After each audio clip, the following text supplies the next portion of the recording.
아모스 3장 함께 읽겠습니다. 이스라엘 자손들아, 여호와께서 너희에 대하여 이르시는 이 말씀을 들으라.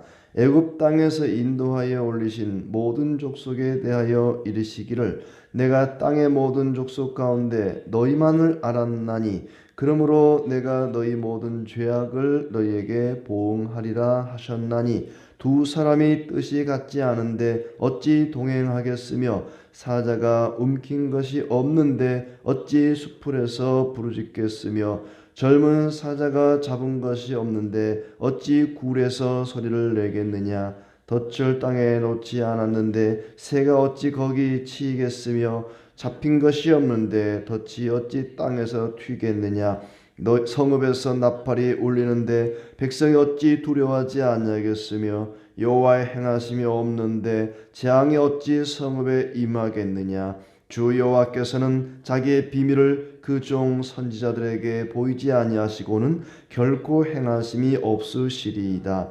사자가 부르짖은즉 누가 두려워하지 아니하겠느냐. 주 여호와께서 말씀하신즉 누가 예언하지 아니하겠느냐. 아소스의 궁궐들과 애굽 땅의 궁궐들에 선포하여 이르기를 너희는 사마리아 산들에 모여 그 성 중에서 얼마나 큰 요란함과 학대함이 있나 보라 하라. 자기 궁궐에서 포악과 겁탈을 쌓는 자들이 바른 일 행할 줄을 모르느니라. 여호와의 말씀이니라. 그러므로 주 여호와께서 이와 같이 말씀하시되 이 땅 사면에 대적이 있어 내 힘을 쇠하게 하며 내 궁궐을 약탈하리라. 여호와께서 이와 같이 말씀하시되 목자가 사자 입에서 양의 두 다리나 귀 조각을 건져낸과 같이 사마리아에서 침상 모서리에나 걸상의 방석에 앉은 이스라엘 자손도 건져냄을 입으리라. 주 여호와 만군의 하나님의 말씀이니라. 너희는 듣고 야곱의 족속에게 증언하라. 내가 이스라엘의 모든 죄를 보응하는 날에 베델의 제단들을 벌하여 그 제단의 뿔들을 꺾어 땅에 떨어뜨리고 겨울궁과 여름궁을 치리니 상하궁들이 파괴되며 큰 궁들이 무너지리라. 여호와의 말씀이니라. 아멘. 예. 반갑습니다. 벌써 또 2월 한 달이 다 지나가고 또 마지막 날입니다.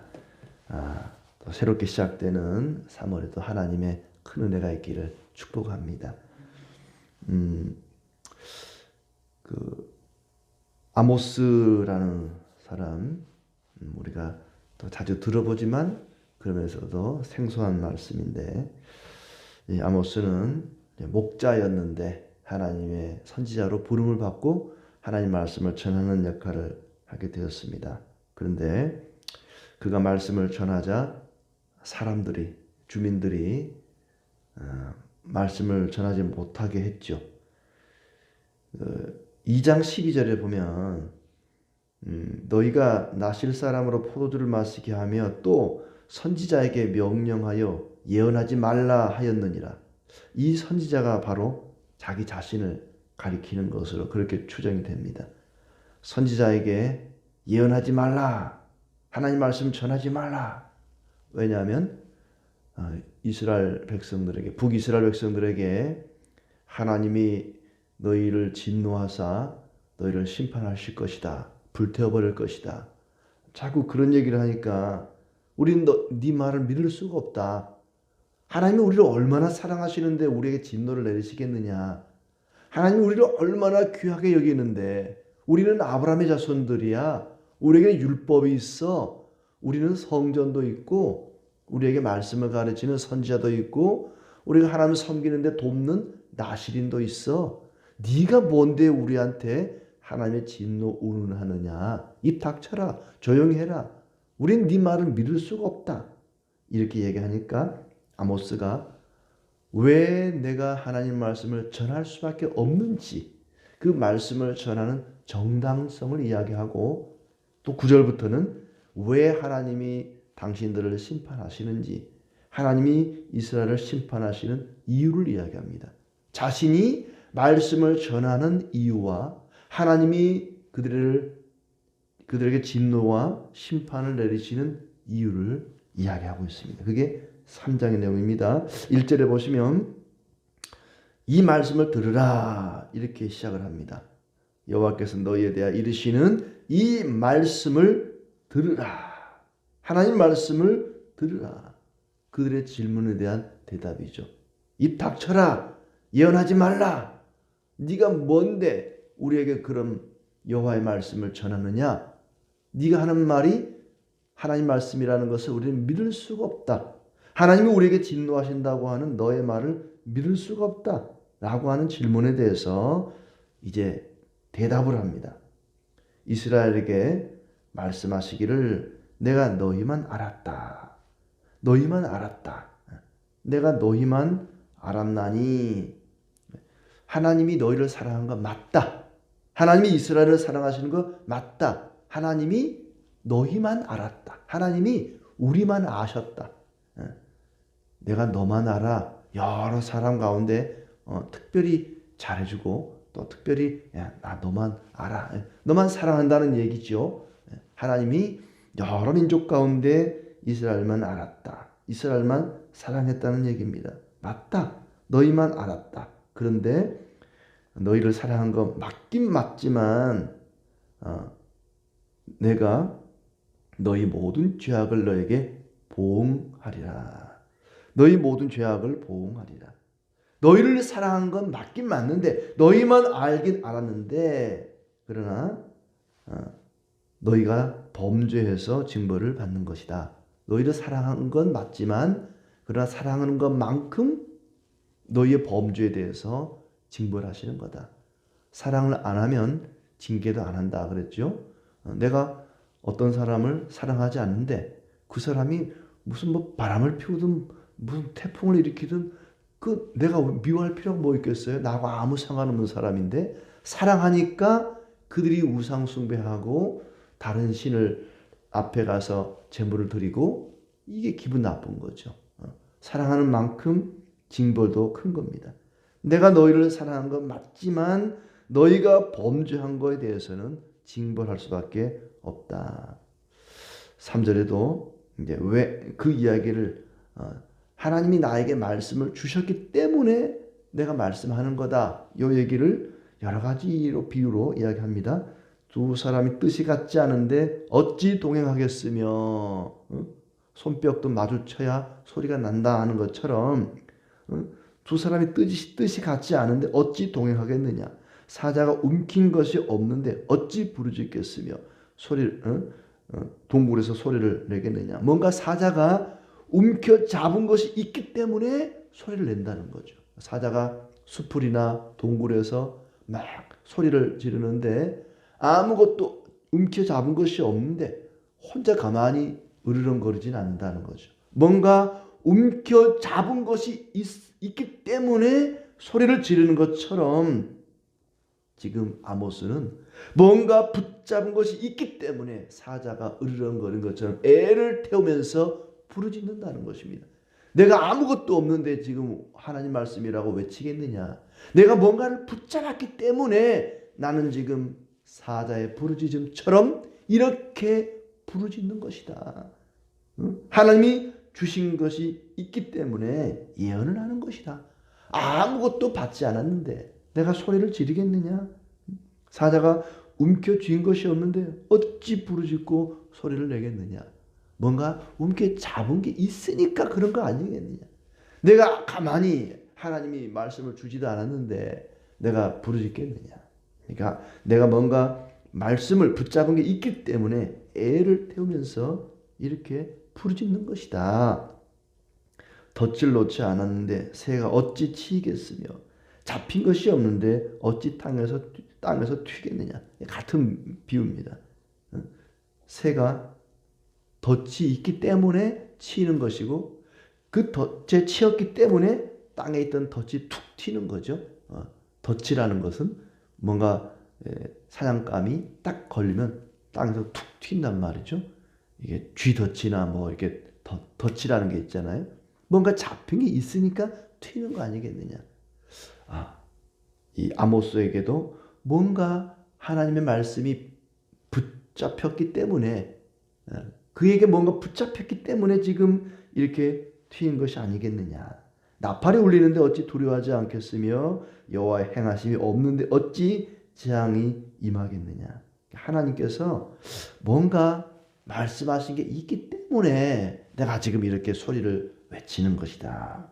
하나님은 자기의 비밀을 선지자에게 보이지 아니하시고는 결코 행하심이 없으시리이다. 하나님이 어떤 일을 행할 때는 반드시 선지자에게 먼저 보이시고 나서 행한다는 겁니다. 하나님께서 자신에게 분명히 말씀을 주셨다는 거죠. 사자가 부르짖은즉 누가 두려워하지 않겠느냐. 하나님께서 예언하신즉 말씀하신즉 누가 예언하지 아니하겠느냐. 하나님께서 말씀하셨기 때문에 내가 지금 이렇게 예언하는 것이다.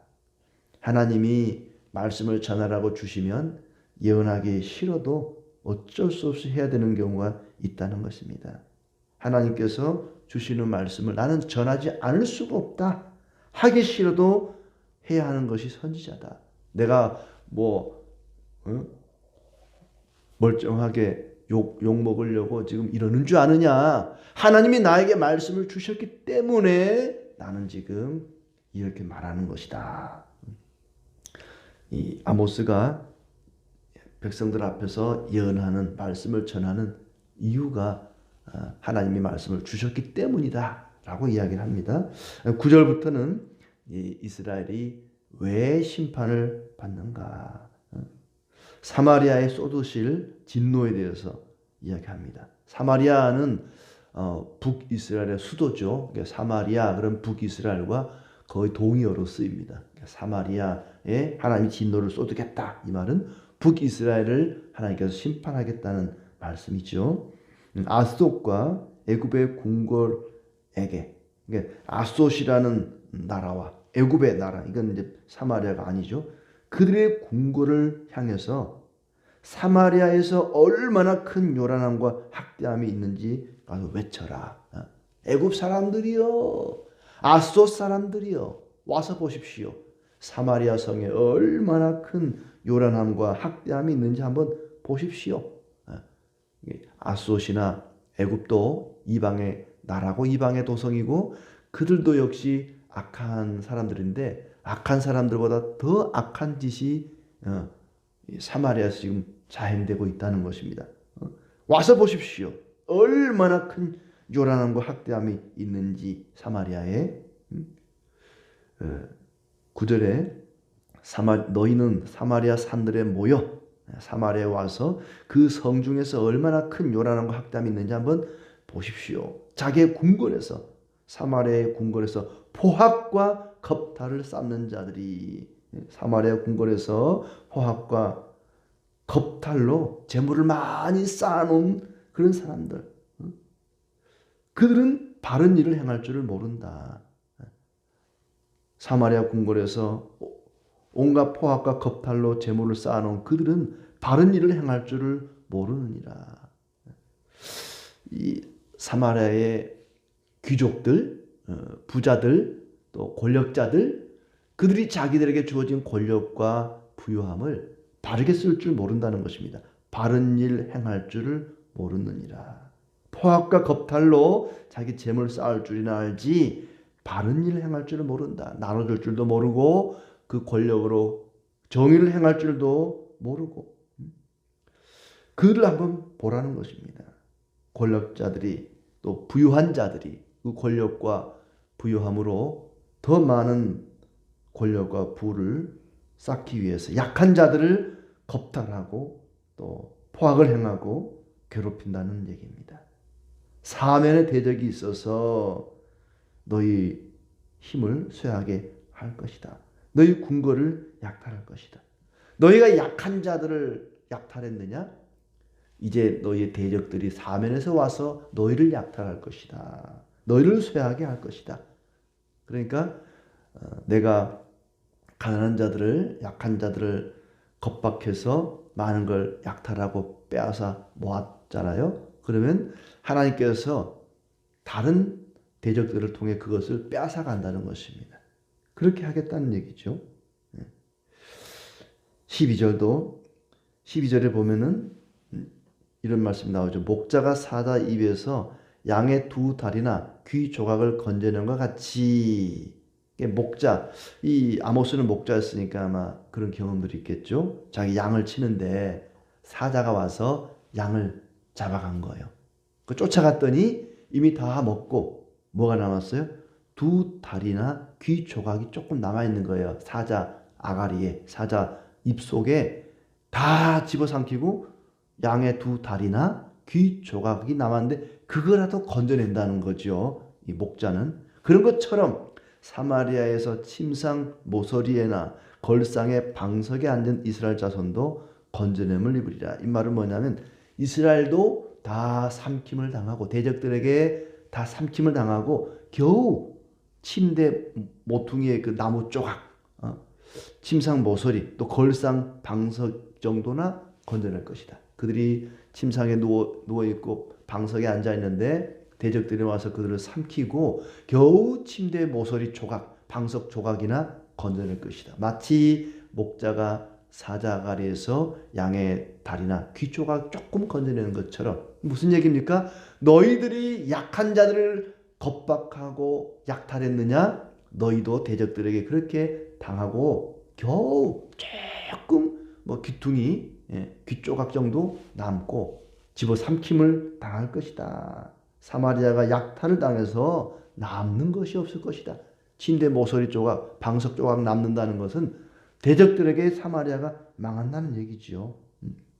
가난한 자들을 약탈하고 괴롭히고, 특히 궁궐에서, 궁궐이라는 것은 왕족이잖아요. 귀족들이잖아요. 얼마나 권력과 부를 가진 사람들입니까? 부족함이 없는 사람들인데도 오히려 만족할 줄 모르고 나눠줄 줄 모르고 약한 자들을 괴롭히고 또 약탈했다는 것입니다. 거기에 대해서 하나님께서 너희 제단과 궁궐을 파괴하리라 말씀하시고 14절에는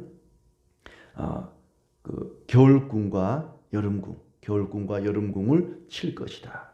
겨울궁과 여름궁이 있다는 말은 궁궐이 있는데 여름에 거하는 궁궐이 있고 겨울에 거하는 궁궐, 별장이 있다는 겁니다.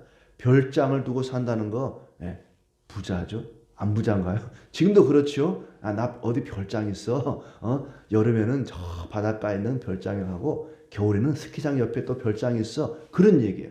이 사람들이 얼마나 부자인지 겨울에는 따뜻한 곳에 자 남쪽 바닷가에 있는 그런 궁이 있고 여름에는 또 시원한 북쪽에 어디 설악산 밑에 어디 또 궁이 하나 있고 그렇게 겨울궁도 있고 여름궁도 있고 상하로 된 궁도 있고 다 파괴할 것이다. 너희가 그렇게 돈을 모아서 부유하게 지내면서도 만족할 줄 모르고 나눠줄 줄 모르고 약한 자들을 이렇게 억압하고 약탈하느냐? 너희도 똑같이 한번 당해봐라. 모든 것을 무너뜨리고 너희를 징벌할 것이다. 사마리아가 북이스라엘이 하나님의 징벌을 당하고 심판을 당하는 이유가 뭐냐? 부패와 약탈입니다. 불공정하고 그리고 탐욕에 눈이 어두워서 약한 자들을 억압하고 빼앗고 그때가 언제였습니까? 우리가 어제 1장을 살펴봤지만 아모스 때는 이스라엘 나라에 있어서 가장 번성하던 전성기였습니다. 마치 솔로몬 때처럼 영토도 가장 넓었고 돈도 제일 많았고 주변에 어떤 대적도 침범하지 않는 그런 평화로운 시대였습니다. 얼마나 부유했는지 모릅니다. 여름궁과 겨울궁이 있을 정도로 그렇게 부유한 자들이었습니다. 그렇게 부와 권력이 번성할 때, 전성기를 누릴 때 나눠줄 줄 모르고 오히려 약한 자들을 억압하고 빼앗고 2장에 보면은 신발 한 컬레를 얻기 위해서 그 헌신짝 별것도 아닌 그걸 얻기 위해 사람을 가난한 자들을 파는 경우도 있었다고 말씀하고 있습니다. 그런 말이 있죠. 있는 놈들이 더 한다고. 그렇게 부자인 부유한 이스라엘이 사마리아가 나눠줄 줄도 모르고 그 권력을 이용해서 악을 행하고 정의롭지 못하게 약한 자들을 다 뺏었다는 것입니다. 우리 이런 말씀을 읽으면 하나님 저는 부자 되면 안 그래요. 저는요 아무리 많이 가져도요 욕심 부리지 않고요. 다 나눠줄 거예요. 저에게 한번 로또 1등이라도 한번 당첨되게 줘 보십시오. 그럼 저는 다 나눠줄게요. 11조도요. 10의 2조를 드리겠습니다. 먼저 11조부터 떼고 나머지 다 나눠주고 그리고 나서 제가 쓸게요. 그 하나님께서는 네가 지금 가진 그걸로 나눠줘라. 오병이어 오병이어로 나눠줘봐. 얼마나 놀라운 일이 일어나는지. 아이고 하나님 지금 너무 작아요. 이거는 저 먹고 살기도 어려워요. 많이 주시면 그때 나눠줄게요. 아니야. 네가 그거 나눠주면 내가 너에게 더 해줄게. 서로 입장이 달라요. 하나님 주시면 나눠주겠습니다 하고 하나님은 나눠주면 줄게 말씀하십니다. 우리에게 있는 작은 것 오병이어 그거 나눌 줄 모르면 아무리 많은 걸 주어도 나눌 줄을 모릅니다. 이스라엘 백성들은 정말 많은 걸 가졌습니다. 너나 할 것 없이 별장을 두고 살 정도로 그렇게 부자였습니다. 그런데 그들은 만족할 줄 모르고 나눠줄 줄 모르고 더 많은 걸 갖기 위해서 가난한 자들을 억압하고 약탈하고 그렇게 하나님께서 악을 행하는 자들을 가만 내버려 두시겠느냐. 그들을 틀림없이 징벌할 것이다. 마음이 중요한 거죠. 마음이. 아무리 작은 권력과 부를 가졌어도 그걸 나눠줄 줄 알면 하나님께서 틀림없이 더 주실 것입니다. 먼저 그의 나라와 의를 구하라. 그리하면 이 모든 것을 너희에게 더하시리라. 하나님 말씀이 옳습니다. 고집 피울 거 없어요. 주시면 나누겠습니다. 그러지 말고 나누겠습니다. 그러면 하나님 주십니다. 우리는 하나님 말씀을 더 우선시 여겨야겠죠. 세상은 복음을 거절합니다. 한 번도 우리가 복음을 전할 때 아멘 하고 우리의 전도하는 것을 복음을 쉽게 받아들이지 않습니다. 왜냐하면 복음 속에는 구원의 메시지와 함께 심판의 말씀이 담겨 있기 때문에 예수 믿으면 구원받습니다. 그러나 믿지 않으면 심판을 받습니다. 구원과 심판의 말씀이 둘 다 들어있기 때문에 세상 사람들은 복음을 그렇게 기뻐하지 않습니다. 좋아하지 않습니다. 그래서 아모스의 말씀을 거절하는 것처럼 세상은 복음을 거절합니다. 그럴지라도 아모스가 하나님 말씀을 선포했던 것처럼 우리는 복음을 전해야 합니다.